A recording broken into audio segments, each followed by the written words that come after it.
Assalamualaikum warahmatullahi wabarakatuh. Alhamdulillahi rabbil alamin. Wassalatu wassalamu ala ashrafil anbiya'i wal mursalin Sayyidina wa maulana Muhammadin wa ala alihi wa sahbihi ajma'in, amma ba'd. Puji syukur atas kehadirat Allah subhanahu wa ta'ala yang telah memberikan kita nikmat iman, Islam dan juga ihsan. Serta tidak lupa kita haturkan sholawat serta salam kepada baginda Nabi Allah Muhammad SAW. Pertama-tama yang saya hormati kepada Bapak dosen pengampu mata kuliah Filsafat Pendidikan Islam, yaitu Bapak Habib Anwar Al-Ansori, serta perkenalkan nama saya yaitu Elsa Sabrina dari Lokal PAI 6 dari Fakultas Tarbiyah dan Ilmu Keguruan. Baik, di sini saya akan menjawab pertanyaan-pertanyaan dari soal ujian semester genap pada mata kuliah Filsafat Pendidikan Islam. Adapun jawaban yang akan saya sampaikan akan disampaikan di slide setelah ini. Soal pertama yaitu mengenai ruang lingkup dalam filsafat pendidikan. Yang pertama ada ontologi. Jadi, filsafat pendidikan yang ruang lingkupnya meliputi ontologi itu merupakan bidang pokok filsafat yang mempersoalkan hakikat keberadaan segala sesuatu yang ada menurut tata hubungan sistematis berdasarkan hukum sebab akibat. Dalam kajian filsafat pendidikan yang difokuskan kepada kajian ontologi, pendidikan ini berusaha untuk mengupas tentang hakikat pendidikan, kenyataan dalam pendidikan dengan segala pola organisasi yang melingkupinya, yang meliputi hakikat tujuan pendidikan, hakikat manusia sebagai subjek atau subjek pendidikan yang ditekankan kepada pendidik dan peserta didik, dan hakikat kurikulum pendidikan. Itulah apa yang dimaksud atau definisi dari ontologi, dari ruang lingkup filsafat pendidikan ontologi. Selanjutnya yaitu epistemologi. Secara etimologi berarti teologi pengetahuan. Dalam rumusan yang lebih rinci disebut dengan bahwa epistemologi itu merupakan salah satu cabang filsafat yang mengkaji secara mendalam dan radikal tentang asal mula pengetahuan, struktur, metode, dan validitas pengetahuan. Dan epistemologi merupakan disiplin ilmu yang bersifat evaluatif, normatif, dan kritis. Yang terakhir yaitu tentang aksiologi. Aksiologi adalah cabang filsafat yang mengkaji tentang asas tujuan, pemanfaatan, pengetahuan, atau cabang filsafat yang menyelidiki hakikat nilai yang ditinjau dari sudut pandang kefilsafatan. Dalam pengembangan dan penerapan ilmu pendidikan, diperlukan etika profektif, yaitu etika yang dikembangkan atas dasar-dasar nilai ilahiyat bagi pengembangan dan penerapan ilmu pendidikan. Pendidikan harus memuat nilai-nilai profetik, dan harus mempunyai nilai guna bagi manusia. Kedua permasalahan ini merupakan salah satu kajian dalam psikologi pendidikan, khususnya yaitu pendidikan. Selanjutnya nomor 2 yaitu mengenai aliran filsafat pendidikan Islam. Terdapat 3 aliran. Yang pertama yaitu konservatif. Konservatif pada mulanya merupakan sebuah kondisi yang senantiasa cenderung pada kepatuhan kepada institusi dan produk budaya yang telah terbukti dan melalui pengujian oleh waktu. Konservatif diartikan sebagai sikap atau perilaku dalam upaya untuk mempertahankan dan menjaga suatu keadaan tertentu, termasuk kebiasaan, tradisi yang sudah berlaku.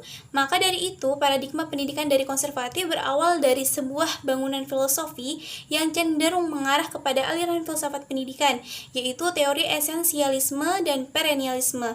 Kemudian, konsep pendidikannya lebih bersifat tidak berkembang, juga dianggap kurang terbuka terhadap pandangan baru atau eksklusif.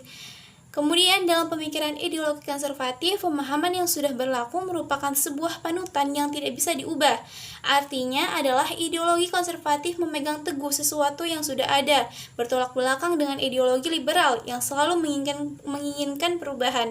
Dalam ideologi konservatif, perubahan dianggap sebagai ancaman yang bisa menghancurkan perkembangan yang sudah ditata rapi. Yang kedua yaitu aliran rasional religius atau biasa disebut juga dengan tradisionalis tekstualis. Aliran ini tidak jauh berbeda dengan pemikiran kalangan tradisionalis tekstualis atau konservatif. Dalam hal relasi pendidikan dengan tujuan agamawi, Ikhwan Al-Safa mengakui bahwa semua ilmu dan sastra yang tidak mengantarkan pemiliknya menuju konsep terhadap akhirat dan tidak memberikan makna sebagai bekal di sana, maka ilmu demikian hanya akan menjadi bumerang bagi si pemilik.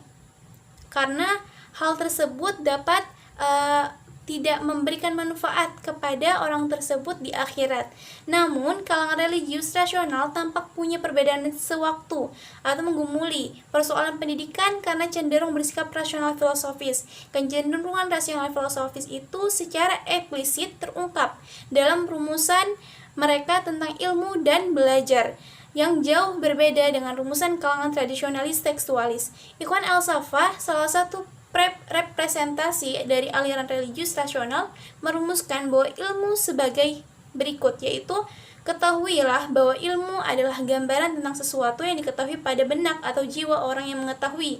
Lawan dari ilmu adalah kebodohan, yaitu tiadanya gambaran yang diketahui pada jiwanya. Ketahuilah bahwa jiwa para ilmuwan secara real aktual berilmu, sedangkan jiwa para pelajar itu berilmu secara potensial. Belajar dan mengajar tiada lain adalah mengaktualisasikan hal-hal potensial, melahirkan hal-hal yang terpendam dalam jiwa. Aktivitas seperti ini bagi guru atau orang yang berilmu dinamakan dengan belajar atau dengan mengajar, dan bagian pelajar dinamakan dengan belajar.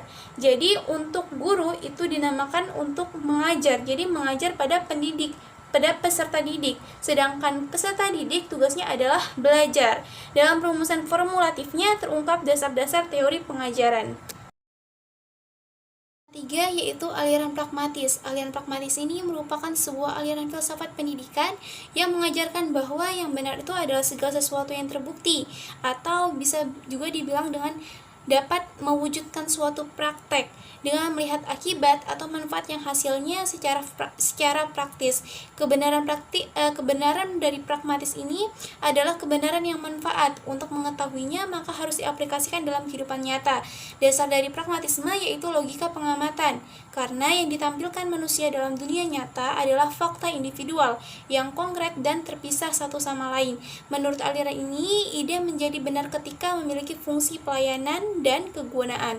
Dalam dunia pendidikan yang pertama, semua pelajaran dan kurikulum harus diarahkan sesuai dengan kegunaannya masing-masing, yaitu tentunya mengarahkan sesuai dengan kegunaannya masing-masing. Dan yang kedua yaitu digunakannya hal ini terus berguna serta bermanfaat bagi sebuah lembaga pendidikan. Yaitu pertanyaan dari nomor 3 mengenai konsep pendidikan, yaitu pendidikan Islam dari beberapa tokoh.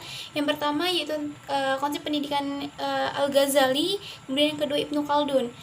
Konsep pendidikan dari Al-Ghazali menyatakan bahwa sentral dalam pendidikan adalah hati. Sebab hati adalah suatu esensi dari manusia. Substansi manusia bukanlah terletak pada unsur-unsur yang ada pada fisiknya, melainkan berada pada dirinya atau pada hatinya, dan memandang manusia bersifat teosentris, sehingga konsep tentang pendidikannya lebih diarahkan pada pembentukan akhlak yang mulia. Konsep dari filsafat pendidikan Al-Ghazali pada tataran implementasinya sangat sesuai dengan konsep pendidikan umum yang ada di Indonesia, bahkan memiliki referensi yang sangat kuat dengan konsep pendidikan Islam di Indonesia, yang tidak hanya mengedepankan aspek dari intelektualitas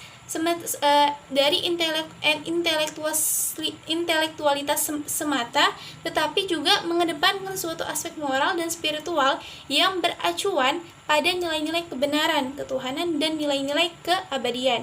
Selanjutnya yang kedua ada konsep pendidikan Islam dari Ibnu Khaldun. Menurutnya konsep pendidikan itu adalah yang pertama, pendidikan tidak hanya mementingkan keagamaan saja, melainkan juga dari segi keduniaan. Menurutnya keduanya tidak kalah penting. Keduanya harus sama-sama diberikan kepada peserta didik atau anak didik. Kemudian yang kedua, menurut Ibnu Khaldun, Al-Quran adalah sebagai pelajaran yang awal yang harus diberikan kepada anak. Jika anak sudah mencapai taraf perkembangan berpikir sesuai dengan tingkat kemampuan anak didik, karena ini akan menjadi dasar yang dijadikan sebagai fondasi bagi kelanjutan dari proses pembelajaran dan pengajaran oleh peserta didik tersebut. Kemudian yang ketiga yaitu Al-Quran harus dijadikan sebagai sumber dari semua pelajaran yang ada dari lembaga pendidikan Islam dan diamalkan dalam kehidupan sehari-hari untuk menuju suatu Islam yang kafah. Kemudian konsep pendidikan dari Ibnu Khaldun ini sampai saat ini masih sangat relevan dan dapat dihubungkan dengan pendidikan-pendidikan yang saat ini berjalan atau berhubungan dengan pendidikan modern, yaitu hubungan interaktif yang bernilai edukatif antara pendidik dan anak didik dalam proses belajar mengajar agar mencapai suatu tujuan atau visi misi pendidikan. Selanjutnya yaitu konsep pendidikan menurut Kiai Haji Hasyim Asy'ari. Konsep pendidikan menurut Kiai Haji Hasyim Asy'ari yang lebih diutamakan dalam sebuah pendidikan itu adalah sebuah etika atau akhlak. Namun tidak menghilangkan suatu aspek-aspek pendidikan yang lainnya. Menurutnya pendidikan itu pendidikan Islam khususnya adalah pendidikan manusia yang akan sadar dengan sendirinya serta mengetahui hakikat manusia diciptakan oleh Tuhan. Maka harapannya dengan pendidikan agar manusia mengetahui tugas dan tanggung jawabnya sebagai khalifah di muka bumi ini. Tujuan pendidikan Islam dalam pandangan Kiai Haji Hasyim Asy'ari adalah untuk beribadah kepada Allah dan menciptakan ruh manusia yang produktif dan dinamis pada jalan yang benar. Menurut Kiai Haji Hasyim Asy'ari, dasar dan sumber ilmu berlandaskan Al-Quran dan hadis sebagai paradigmanya, karena di dalam Al-Quran banyak kandungan isi mengenai pendidikan Islam yang mengenai tujuan menjadi pendidikan yang komprehensif. Kemudian pendidikan yang memiliki 3 aspek, diantaranya aspek pertama yaitu kognitif, kedua afektif, dan yang ketiga psikomotorik. Yaitu ada konsep pendidikan dari tokoh yang lainnya yaitu Al-Zarnuji dan Abdullah Nasih Ulwan. Adapun konsep pendidikan Islam dari Al-Zarnuji itu dapat dipetakan menurut komponen pendidikan, yaitu berdasarkan tujuan pendidikan, guru sebagai pendidik, murid sebagai orang yang dididik, kemudian serta media dan metode pendidikan. Tujuan pendidikan dalam hal ini yaitu harus berniat untuk mencari ridho Allah Subhanahu wa taala. Dalam memilih guru hendaknya kita memilih seorang guru yang alim, kemudian wara dan lebih tua. Seseorang yang menuntut ilmu harus memiliki kepribadian yang baik agar mencerminkan apa yang dipelajari dan apa yang diamalkan. Al-Zarnuji memberikan metode menghafal, mencatat, diskusi, dan memahami. Menurut Al-Zarnuji, untuk mendapatkan suatu ilmu yang bermanfaat membutuhkan jalan dan saran yang tepat, yaitu dengan mengagungkan ilmu dan juga harus menghormati dan patuh kepada guru dan keluarga. Setelah itu ada tokoh yang lainnya yaitu Abdullah Nasih Ulwan. Menurut Abdullah Nasih Ulwan, konsep pendidikan Islam yaitu adalah membina mental anak, melahirkan generasi Islam yang dapat meneruskan perjuangan Islam sesuai dengan prinsip-prinsip pendidikan Islam, membina umat dan budaya yang dapat menjaga nilai moral Islam dengan berpedoman kepada yaitu Al-Quran dan Sunnah atau hadis. Menurut beliau ada 5 metode pendidikan anak yang paling berpengaruh. Di antaranya yang pertama, pendidikan dengan keteladanan, kemudian dengan adat kebiasaan, yang ketiga dengan nasihat, yang kemudian yang keempat adalah perhatian atau pengawasan, yang kelima yaitu dengan hukuman. Yaitu filsafat, ada idealisme, realisme, materialisme, pragmatisme, dan lain-lain sebagainya. Yang pertama ada idealisme. Idealisme merupakan suatu aliran filsafat yang mengedepankan tataran ide atau akal pikiran manusia karena menganggap bahwa pengetahuan dan kebenaran tertinggi itu adalah ide atau gagasan. Ciri dari pendidikan ini yaitu dengan mengevaluasi peserta didik dengan menggunakan ujian-ujian isai untuk menguji keterampilan dari peserta didik. Kemudian yang kedua yaitu ada realisme. Aliran ini bertolak belakang dengan aliran idealisme. Karena apa? Karena aliran ini aliran yang mengedepankan suatu kenyataan atau materi dibandingkan ide-ide atau pemikiran manusia. Ciri dari pendidikan aliran realisme ini yaitu dengan melakukan suatu observasi. Melalui observasi tersebut, para siswa akan mempunyai suatu pengalaman yang dapat dijadikan sebagai pembelajaran. Yang ketiga ada materialisme, yaitu aliran filsafat yang menganggap bahwa segala sesuatu berasal dari benda. Aliran ini menganggap bahwa kebenaran itu jika bisa dilihat secara nyata. Dalam pendidikan, aliran ini menganggap bahwa proses belajar itu merupakan suatu proses kondisional dari lingkungan yang menekankan keterampilan pada siswa. Dengan aliran ini, maka menghasilkan suatu ilmu pengetahuan yang bersifat sains yang dapat dibuktikan secara nyata. Yang keempat ada filsafat pragmatisme, merupakan aliran yang menekankan pada tindakan manusia daripada pemikiran manusia. Sehingga dalam pendidikan aliran ini menekankan pada keaktifan siswa dalam proses pembelajaran atau belajar mengajar yang dapat menghasilkan suatu hal yang bisa bermanfaat bagi siswa maupun pendidik. Dan selanjutnya ada eksistensialisme, yaitu aliran yang bersifat teknis dan menjelma menjadi berbagai macam sistem yang satu dan berbeda dengan yang lainnya. Yang keenam yaitu filsafat progresisme, yaitu aliran yang mengedepankan masa depan dan meninggalkan masa lalu. Dalam aliran filsafat ini lebih menekankan pada agar manusia itu menyiapkan dirinya untuk masa depan yang lebih kompleks. Yang ketujuh yaitu filsafat perennialisme, yaitu aliran filsafat yang berpegang pada suatu nilai yang bersifat abadi atau kekal. Dalam pendidikan, aliran ini lebih mengedepankan suatu yang berpegang pada nilai dan prinsip pendidikan pada masa yang akan datang, masa yang sudah berlalu atau masa yang telah lampau. Kemudian yang terakhir yaitu filsafat esensialisme. Apa ini? Yaitu aliran filsafat yang ingin kembali pada kebudayaan yang telah lama sebagai warisan sejarah yang menjadi suatu bukti keunggulan manusia. Dan pendidikan aliran ini juga menekankan pada suatu nilai-nilai memiliki sumber-sumber yang jelas. Keseluruhan dari aliran filsafat ini sangatlah berguna bagi pendidikan. Kenapa? Dengan aliran-aliran filsafat ini akan menghasilkan sebuah konsep pembelajaran dan tujuan pembelajaran yang telah disusun melalui kurikulum pendidikan yang dapat digunakan sebagai dasar dalam pendidikan di Indonesia, sehingga dapat menghasilkan manusia yang unggul atau SDM yang unggul dan tentunya akan bermanfaat bagi masa depan bangsa Indonesia. Yaitu nomor 5 tentang konsep belajar merdeka atau merdeka belajar. Setelah saya menganalisis konsep dari merdeka belajar ini, tanggapan saya dengan konsep ini, hal tersebut sudah cukup dapat membawa pendidikan di Indonesia ini akan lebih maju dan berdampak positif. Karena dengan menerapkan konsep dari merdeka belajar, maka menuntut siswa dan guru untuk kreatif dalam menggapai pengetahuan serta melatih kemandirian seorang peserta didik dalam dunia pendidikan.